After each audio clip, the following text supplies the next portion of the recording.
all rise, veuillez vous lever. Dans l'affaire, le procureur contre Al-Hassan, Ag Abdulaziz Ag Mohamed Ag Mahmoud, le procès s'est poursuivi du 9 mai au 15 juillet 2022 à la Cour pénale internationale à La Haye, aux Pays-Bas, avec la présentation des éléments de preuve de l'équipe de défense de M. Al-Hassan.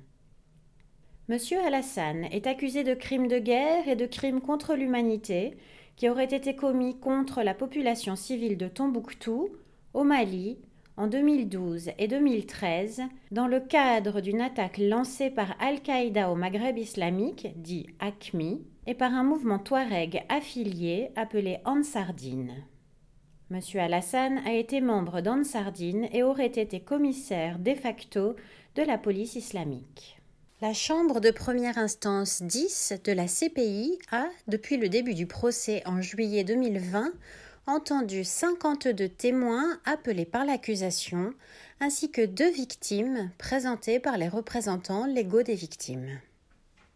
Au 9 mai 2022, la Chambre composée du juge-président Antoine Kessiam Bemindoua, de la juge Tomoko Akane et de la juge Kimberly Prost a donné la parole à l'équipe de la défense de M. Al-Hassan, lui-même présent en salle d'audience. En tant que conseil principal de la défense, maître Melinda Taylor a d'abord procédé à des déclarations liminaires pour présenter les éléments de preuve de la défense qui, selon elle, démontreront que son client n'est pas responsable des crimes dont il est accusé. Et lorsque vous rédigerez votre jugement, la question à laquelle vous devrez répondre ne consiste pas à savoir si ces crimes ont été commis à Tombouctou, mais si cette personne qui se trouve devant vous, à savoir M.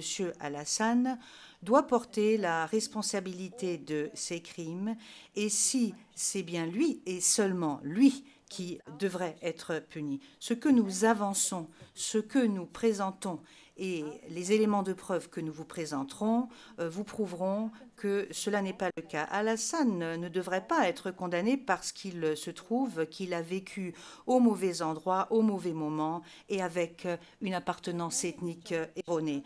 La parole passée à d'autres membres de l'équipe de la défense.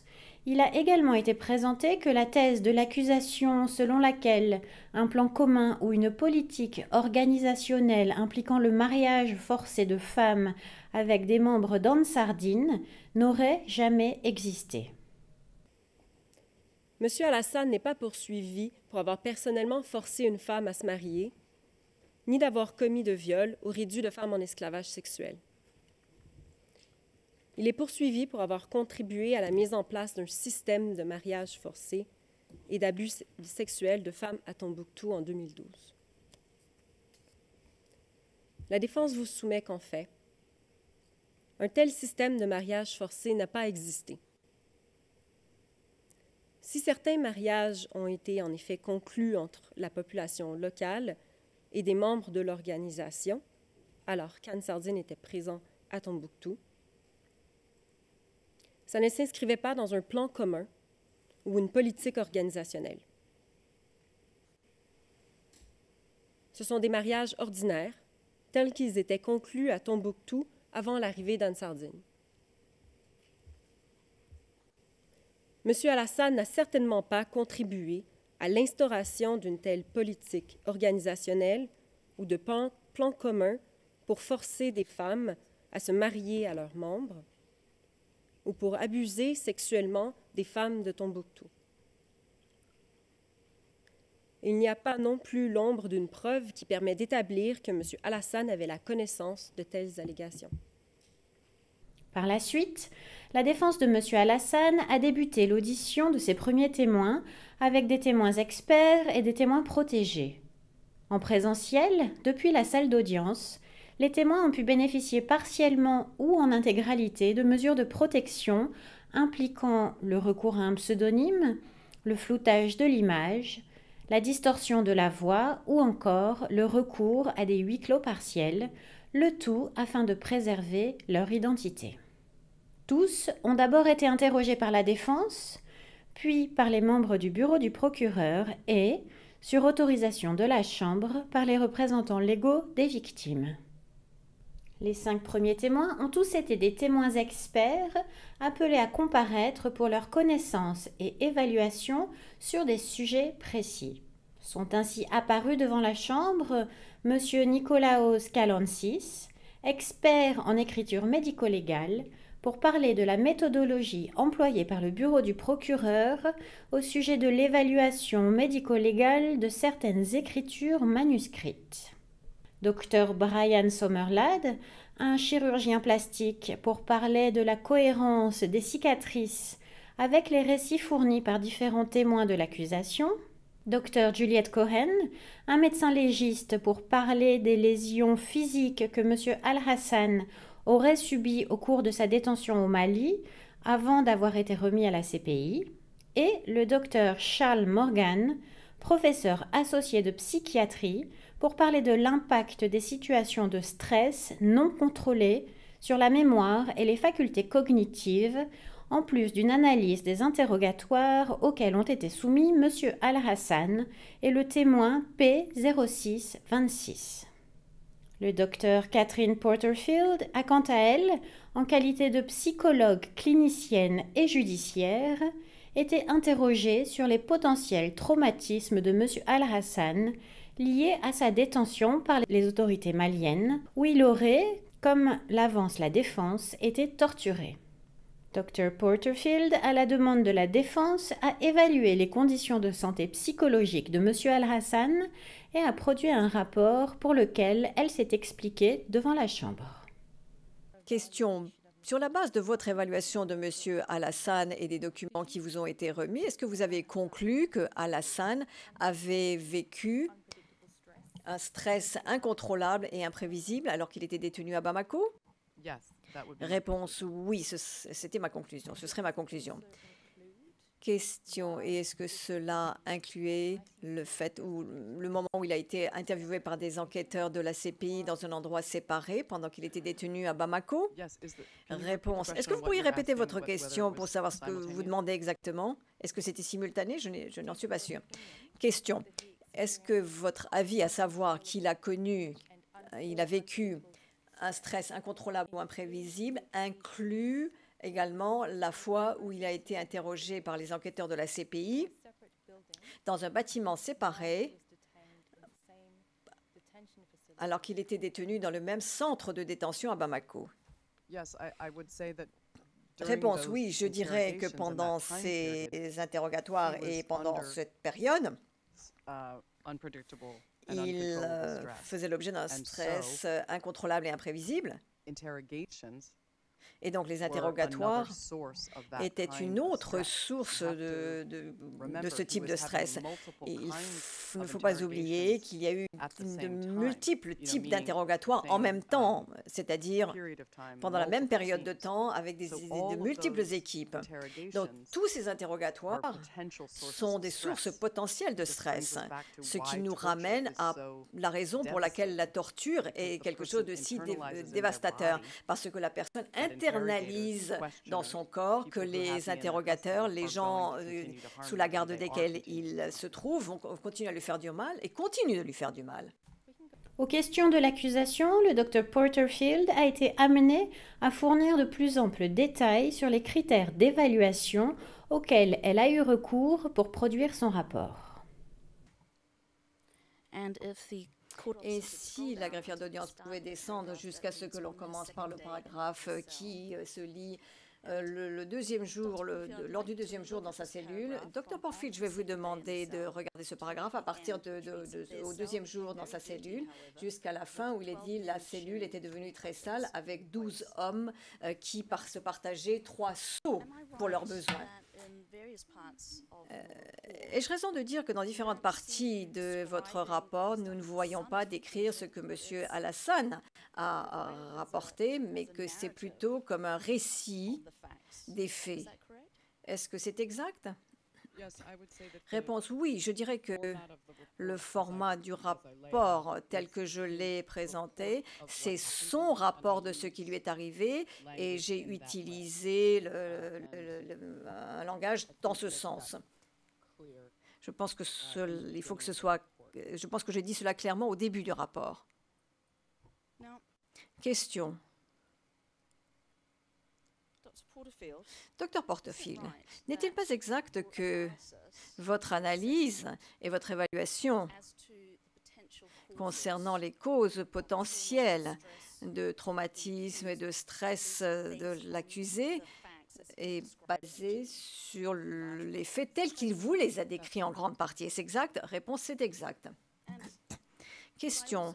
Et est-ce que j'aurais également raison de dire que si l'accusé ne vous disait pas tous les faits pertinents concernant ce qui lui est arrivé, que ceci aurait pu également avoir un impact sur votre évaluation? Est-ce que ce serait exact de le dire?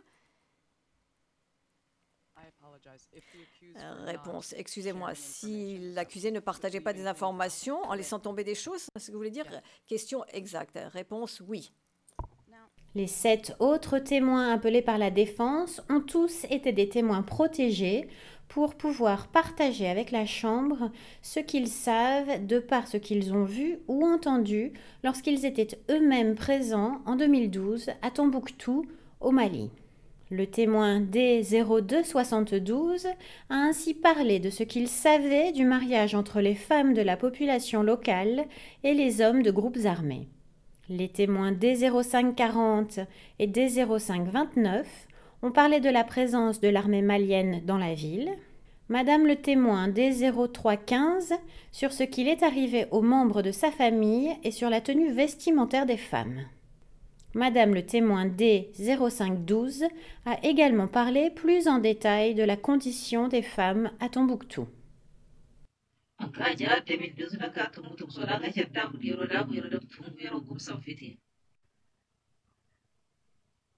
Oui, bien avant 2012 à Tombouctou, nous portons le voile et nous portons le foulard. Lorsqu'interrogée par l'accusation sur les femmes de Tombouctou qui avaient été flagellées, Madame le témoin D0512 a dit ne rien savoir. Madame la témoin, je vous repose la question. À l'époque, en 2012, vous avez sans doute entendu parler de gens qui n'avaient pas respecté les règles imposées par les islamistes, qui avaient été punis en public, flagellés à la place Sankoré. Est-ce que c'est quelque chose dont vous avez entendu parler ou que vous avez vu vous-même de vos propres yeux à l'époque? C'est le 2012 al wakati du kune boroyo ka ho asharadio ka bakoydio kayndi ni mom wala ni gunanda ni motonde hinkadio boro ka i din ka beni ka i jukundi sankore place dira de bene ina gun hay fo wocine wala momom ganda ni momom wocine.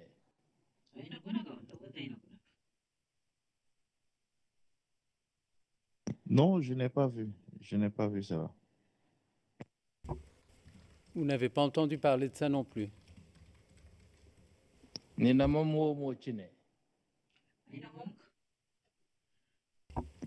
Non, je ne l'ai pas entendu. Madame la témoin, au moins, est-ce que vous avez entendu que les gens étaient punis par les islamistes s'ils attrapaient les gens en train de ne pas respecter leurs règles? Ça, est-ce que vous en avez entendu parler à l'époque? C'est redit. Alors, tu dis, nous avons sanda boroyo ka bakoydio jukonde masede bala ina kandi wana sharadio ina kandi wodi se hanga.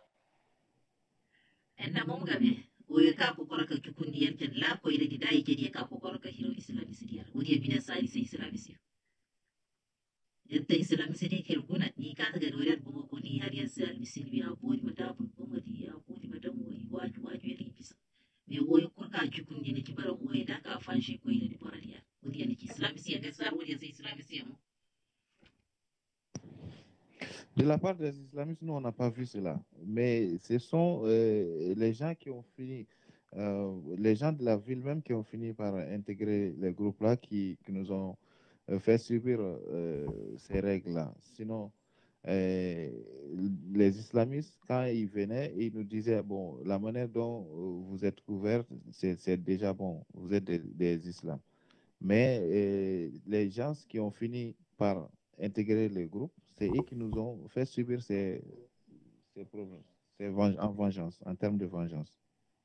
Le témoin D0211 a été le dernier de ce groupe de témoins à être appelé à comparaître sur ce qu'il avait vu au cours de l'année 2012 à Tombouctou. Répondant aux questions en qualité d'ancien membre du MNLA, le Mouvement national pour la libération de l'Azawad, le témoin a notamment été confronté à un reportage audiovisuel d'Al Jazeera, suite auquel il a expliqué la motivation des jeunes de Tombouctou à rallier le MNLA. En fait, tout le monde parle de cela. Comme je l'ai dit un peu plus tôt,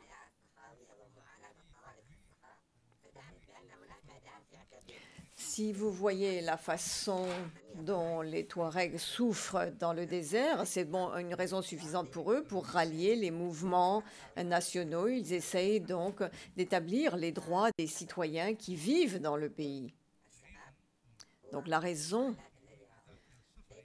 pour laquelle ces jeunes rallient le mouvement, c'est qu'ils souffrent énormément, qu'il n'y a pas d'école, pas d'hôpitaux, pas de soins sociaux, d'aide sociale. Et tout le monde peut voir que le gouvernement ne s'occupe pas des gens. Nous sommes très pauvres, nous souffrons de la pauvreté, et toute personne qui vous vient et vous apporte une aide, est ce que vous aimeriez avoir. Si vous êtes faible, vous suivez bien entendu cette personne. Mais pour nous, la principale raison est que nous souffrons vraiment, et c'est ce qui nous a amenés à nous rallier au MNLA.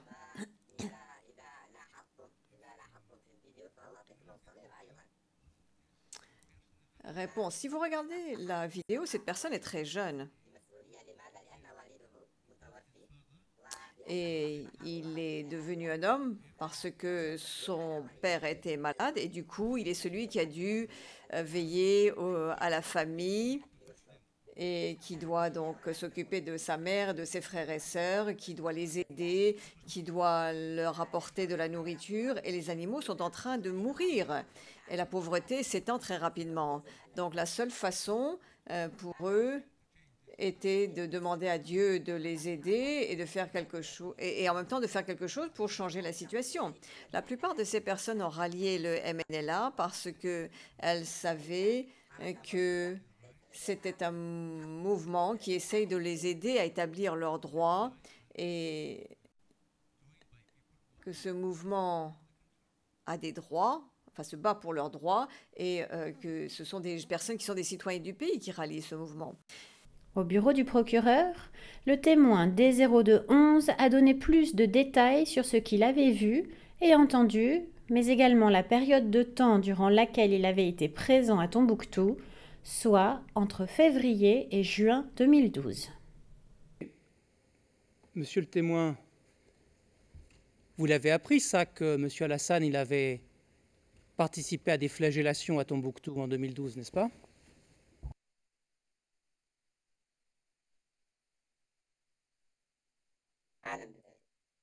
Réponse non. Non, je ne l'ai pas su, je ne l'ai pas entendu.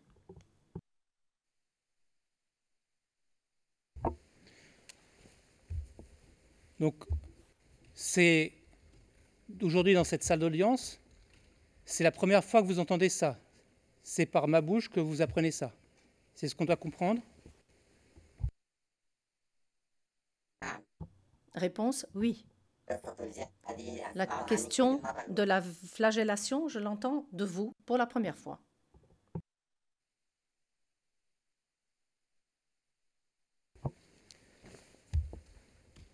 Mais vous saviez qu'il y avait eu des flagellations à Tombouctou, monsieur le témoin, n'est-ce pas? Réponse oui, oui. Et vous saviez que la police islamique était impliquée dans ces flagellations, n'est-ce pas, monsieur le témoin?